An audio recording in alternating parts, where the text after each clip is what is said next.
Assalamualaikum warahmatullahi wabarakatuh. Nama saya Basri, saya adalah Islamic Life Planner. So hari ni kita masuk tajuk Life is a Game. Maksud dia dunia ini satu permainan. Bukanlah kita yang kata, Al-Quran yang kata dunia ini satu permainan. So anda boleh hubungi saya di 0118464071. So sebelum kita main game live ni, dunia ni, kita kena tahu dia punya cheat code ataupun rahsia-rahsia dia macam mana nak menang. Kalau kata kita main game ni kita tak tahu dia punya cheat code, susah kita nak menang. Malah ramai yang dah tewas. Life is a Game ni menunjuk kepada 20%, 80%. Sebab ramai yang berjaya dia 20% dalam kewangan, 80% lagi gagal. Kita tak nak. Kita tahu orang yang bersyukur, orang yang masuk syurga, orang yang beriman tu sikit saja. 80% majoriti dia orang yang gagal dalam dunia ni. So kita kena ada cheat code. Dalam kewangan pun sama, kan? Kita ada 4 kotak.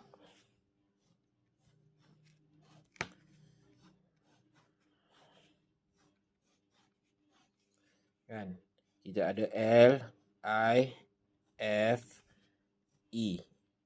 So kita ada life saja. Ini cheat code dia. L ni untuk legacy. I ni untuk investment. F ni untuk financing. Dan ni untuk event of death. Or TPD. Or illness. Tu 3 benda yang orang kata boleh menyebabkan life kita berakhir. Kita punya kewangan berakhir. So dalam ni ramai sebenarnya yang tak ada ni. 75% orang tak ada takaful. Tak ada. Legacy lagilah. Kan 85% orang tak buat wasiat. Tak ada. Apa yang dia orang ada? Ini ramai. Yang financing ni, yang hutang ni, ramai yang buat financing. Tapi tak ada jalan keluar. Dia korek lubang. Dia financing je. Investment pun sikit je. Kan? Kita tahu orang yang bersara 70% miskin. 70% ni miskin. Yang betul-betul je ada 3% je.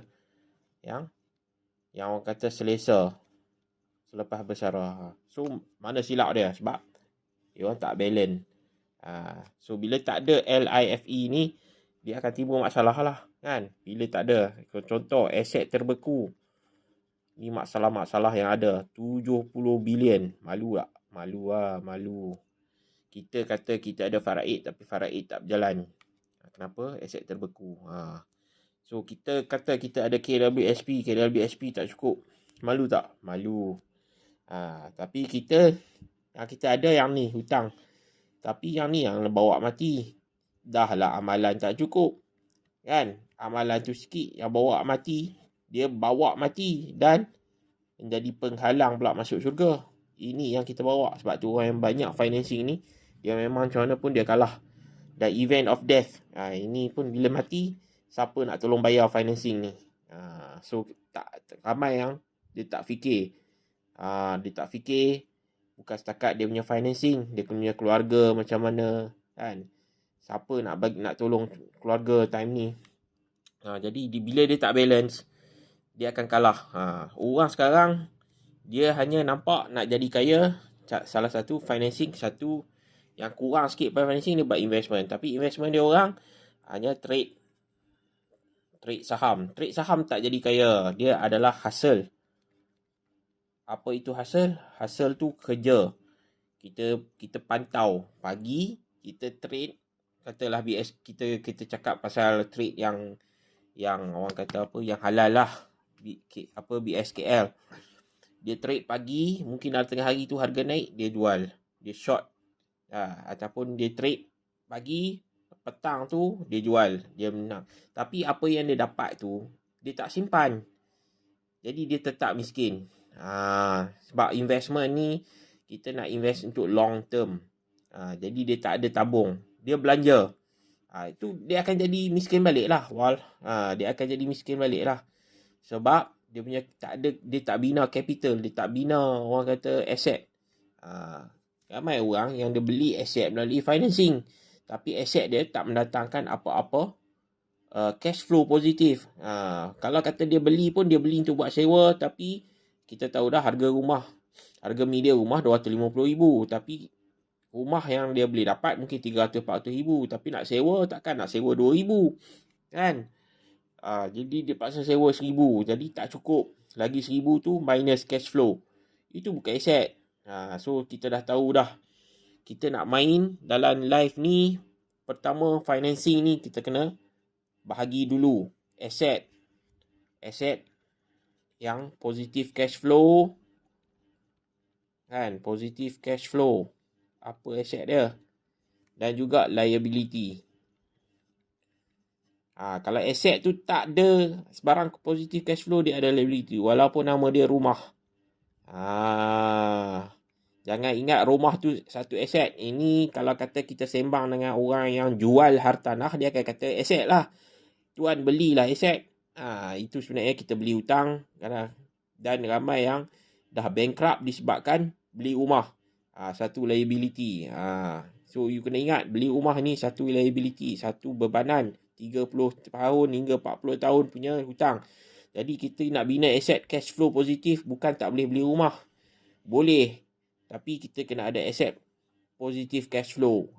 Jadi yang penting kita ada cheat code kan.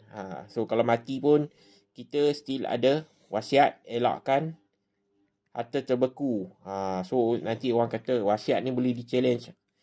Tak payahlah buat ni, buatlah faraid. Dalam wasiat tu tulislah faraid. Siapa boleh challenge? Kan? Tak adalah boleh challenge. Dalam wasiat ni banyak orang dia confuse. Kan? Kita pelantikkan wasi satu. Boleh challenge tak? Tak boleh challenge. Satu pemegang amanah untuk kanak-kanak, anak bawah umur. Kan? Pemegang amanah untuk anak bawah umur. Anak OKU atau bawah umur. Contoh suami lantik isteri. Boleh challenge? Tak boleh. Memang isteri tu yang akan pegang. Kan? Lepas tu dia akan buat wasiat 1/3. Wasiat 1/3 ni contoh untuk infak, untuk diri sendirilah. Sedekah. Kan? Nak bagi dekat anak angkat. Kan? Yang ni tak boleh challenge. Kan? Lepas tu bayar hutang. Kan? Ini tak boleh challenge. And then kalau kata dia ada buat PAPB ataupun hibah, dia bagi dekat isteri, ini tak boleh challenge. Lepas tu last kali baki harta. Baki harta dia tulis faraid. Lagilah tak boleh challenge. So siapa kata yang wasiat ni boleh di-challenge? Itu adalah ejen takaful. Yang dia nak suruh kita ambil takaful. Sebenarnya dia jual takaful. Sebenarnya takaful tu bukan jual beli. Haram jual beli takaful ni. So dia nak jual takaful, dia jatuhkan wasiat. Seperti seolah-olah dia jatuhkan ayat Quran lah. Sebab wasiat tu ada dalam Al-Quran, takaful tak ada dalam Al-Quran. So jangan jatuhkan. Siapa-siapa yang kata wasiat tu boleh di-challenge, dia dah silap. Sebab dia tak belajar. Bila dia tak belajar, dia hanya belajar ini je. Sebab tu saya tak berapa, orang kata apa, suka nak jatuhkan mana-mana. Penting ada wasiat dulu. Lepas tu baru ada takaful. Sebab takaful ni, kepentingan dia kita nak protect kita punya hutang di situ sendiri. Lepas tu baru kita nak bagi dekat keluarga kan. So sementara kita duk kerja lagi, bukan kita nak sediakan orang kata 1 juta punya orang kata hibah tu. Sebab takaful tu bukan hibah. Manfaat kematian atau manfaat takaful tu jika berlaku kematian, itu yang dihibahkan. Tapi bila kita nak tutup hutang, kita tak boleh buat macam tu. So takaful ni dia punya manfaat tu, kita boleh buat amanah. Kita buat surat ikatan amanah, minta pemegang amanah ni tolong selesaikan hutang-hutang. Baki hutang tu diberikan kepada siapa. Jadi amanah ni pun tak boleh di-challenge. Jadi penting untuk kita faham. So investment sama juga. Investment macam saya kata, kalau kata you trade hari-hari, kan, you kata you dah invest dekat tempat yang salah kata forex tu haram. So BSKL you dapat untung, tapi sebenarnya traders ni dia sebenarnya dia ada rugi. Dia ada untung, rugi, untung, rugi, untung, rugi. Sebab tu saya kata dia adalah hustle. Bila you hustle, kan, you untung, rugi, kan, you jangan cakap kat orang you buat investment sebab you tak ada simpan, you tak ada storage. You tak ada nilai value untuk masa depan. You just guna untuk bulan ni habis. Guna untuk bulan ni you dapat 300, you dapat 600, you dapat 1000, kan? You guna untuk cash flow you, kan? Jadi you sentiasa hustle lah. You tak ada. So jadi investment ni macam kita kata kita nak follow Warren Buffett punya teknik, kita bina. So melalui benda-benda contoh long term lah. Kita kata kalau untuk persaraan, untuk PRS. PRS. Kan? Private Retirement Scheme. Private Retirement Scheme ni, dia biasanya 15%. Nanti orang tanya, bukan fund ni sama dengan unit trust ke? Yes, dia sama. Tapi kenapa dia dapat tinggi 15%? Kenapa dalam unit trust 10%? Sebab PRS ni dia umur 55, dia boleh bawa keluar. Jadi syarikat ataupun management, dia akan bagi lebih dekat orang yang ada akaun PRS. Jadi orang yang masuk unit trust dia dapatlah 10%, tapi PRS dia dapat lebih tinggi. Sebab tu PRS ni dia selain daripada orang kata lebih tinggi dia punya orang kata dividen, unit yang kita dapat, kita juga boleh tolak cukai. Itu lebih penting. Kalau 15% ni memang kalau kita simpan RM150 kali 30 tahun, kita akan dapat 1 juta. Sama juga kan, kalau kita ambil orang kata umur 30, kita ambil RM150 sebulan, kan, sebulan sampai umur 60, kita boleh dapat perlindungan 1 juta je, InsyaAllah. Yang ni kena buat calculation lah. 1 juta ni boleh dapat, tak dapat bergantung pada umur. Kalau umur 30, insyaAllah boleh dapat. Kalau kata umur tinggi sangat tu, nak dapat 1 juta tu susah sikit lah, kan? Mungkin 180. So tapi kita bukan nak lah 1 juta tu, macam saya kata, kita nak protect saja, protect daripada keadaan event of death, TPD, illness. Sebab kat takaful dekat sini, dia hanya nak protect kita. Yang kita nak pasti kita nak menang. So financing ni, kita nak pastikan benda yang kita finance tu boleh bantu kita. Contoh beli rumah ada cashback. Cashback tu lah yang kita guna untuk buat invest. So yang invest yang bulan-bulan ni, yang ni daripada kita punya orang kata income. Tapi financing ni kita nak guna cashback daripada financing. Tak kira lah orang kata buat personal financing pun, kan. Contoh dia buat personal loan 200,000. Dia kena bayar bulan-bulan dekat bank 2K. Tapi dia invest dalam orang kata RPS, kan. Dapat bulan-bulan 4,500. So 4,500 tolak 2K, dia dapat lagi bersih 2,500. Ini cash flow dia. Bukanlah saya kata tak boleh main trading, kan. Samalah. Tapi yang ni you tak perlu hasil. Tak perlu hasil. Dia punya kontrak 2 tahun, kan. Dan tu lepas habis kontrak you boleh renew. Dia mungkin dia akan revise balik lah, kan. Tak dapat lah 4,500. Mungkin bila you renew tu, time tu dia punya rate 4,000. Still you dapat tinggi, kan. Daripada you nak hasil sekejap, orang kata trading ni, sekejap rugi, sekejap untung, sekejap rugi, sekejap untung.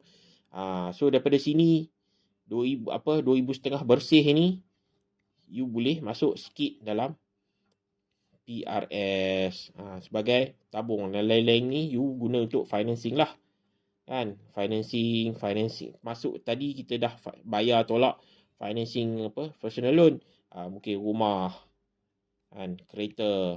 Bila you dah ada benda ni, you tak perlu kacau dah gaji you. Gaji you protect. Takaful lah. Takaful. Mungkin you ambil RM150 dah sebulan. Cukup lah. Lepas tu you tambah medical card. Medical card mungkin RM150 juga. Jadi total 300. So protect you punya gaji. So inilah life code dia. And then legacy, you boleh buat wasiat saja. Kalau kata you nak pastikan rumah tu dimiliki oleh isteri, you buat PAPB ataupun hibah. So memang tak boleh challenge. Jadi guard sini kita dah bantu selesaikan masalah. So kita kena menang game ni melalui cheat code live lah. So siapa-siapa yang rasa dia nak menang dalam game ni, dia boleh hubungi saya di 018 464 0701. Assalamualaikum warahmatullahi wabarakatuh.